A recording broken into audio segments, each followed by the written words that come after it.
Hello, welcome back to Module 4.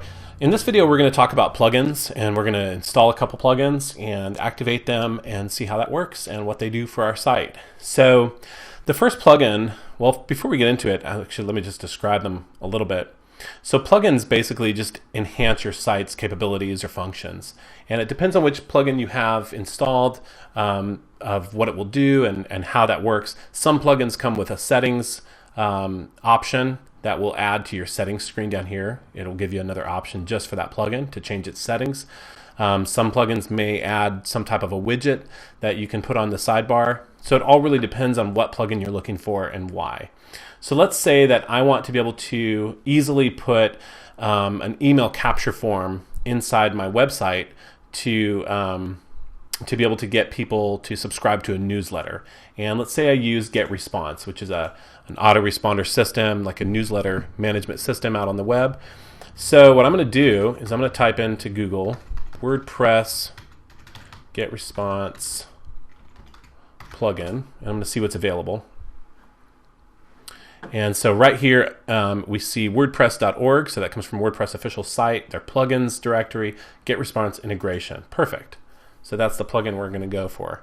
And under here, you can actually, when you go and find a plugin, you can actually see how many people have given it a review, what the review was, and so forth. So you can see if it's something that looks good. And then you just hit download, and it's going to download right here. And WordPress will tell you if the plugin is out of date, which is pretty cool. They'll tell you if it has not been updated like in 2 years or something. So you know if it's something that's being supported or not. Which, if it's not being supported and it hasn't been updated in a couple of years, there's potential of it having security issues and being something that could be easily hacked.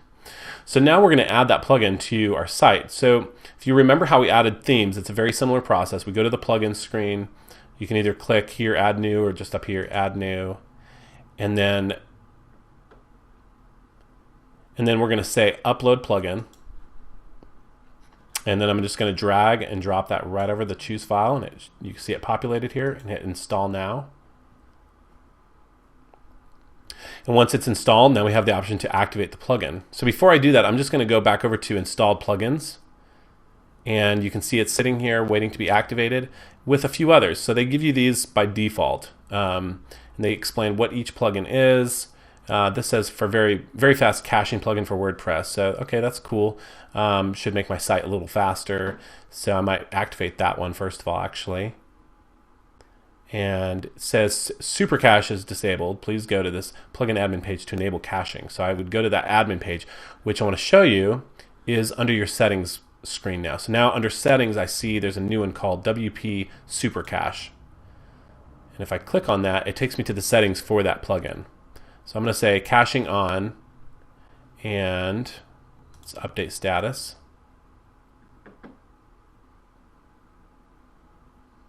And there we go. So now I have caching turned on, that plugin's activated.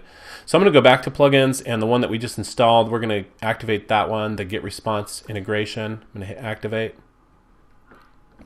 Okay, so now that plugin's activated, we can go down here to settings, and it also added a link. Not every plugin does this, some don't need to, but it looks like GetResponse gave us a little settings window.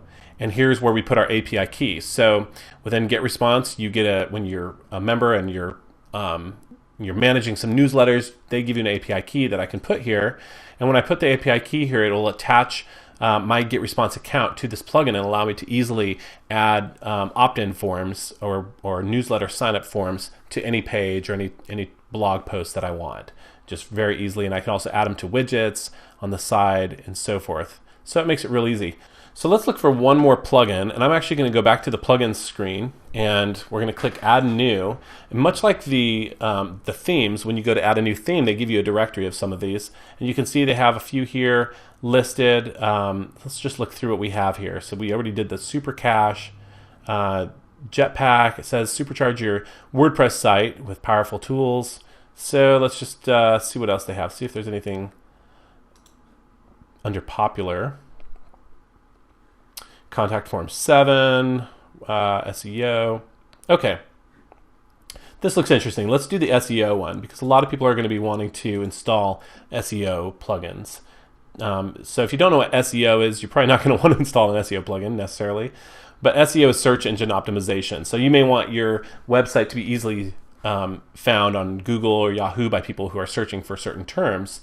And so this particular plugin looks like helps you get those settings the way you want them. So we've got it installed now. It looks like it's already been activated. I'm just going to hit settings and it'll take us to the settings screen for it. And it looks like we have a few different options. We can put in our Webmaster Tools IDs for the Bing and for Google. We can put a Pinterest link in here, and then some other little things like tracking. And this is all just on the main dashboard for this plugin. So you'll notice underneath settings, there's a whole new menu that's been added for this SEO plugin. And that's the other thing that plugins may do. You may get a whole section, a whole new menu section just controlling that plugin. So as you can see, we can go through this and set different things for this plugin to work with our site and to help us get SEO ratings or whatever it's promising.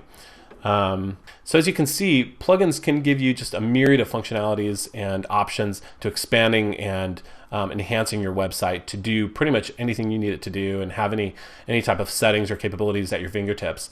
So I hope that gives you a good understanding of the basics of plugins and how to get a plugin installed and activated, and then go from there and looking for any settings that need to be tweaked for that plugin. That's it for this video, and in the next video we're just going to wrap things up, talk about going live, what we need to do before we do that, and I'll see you in that video.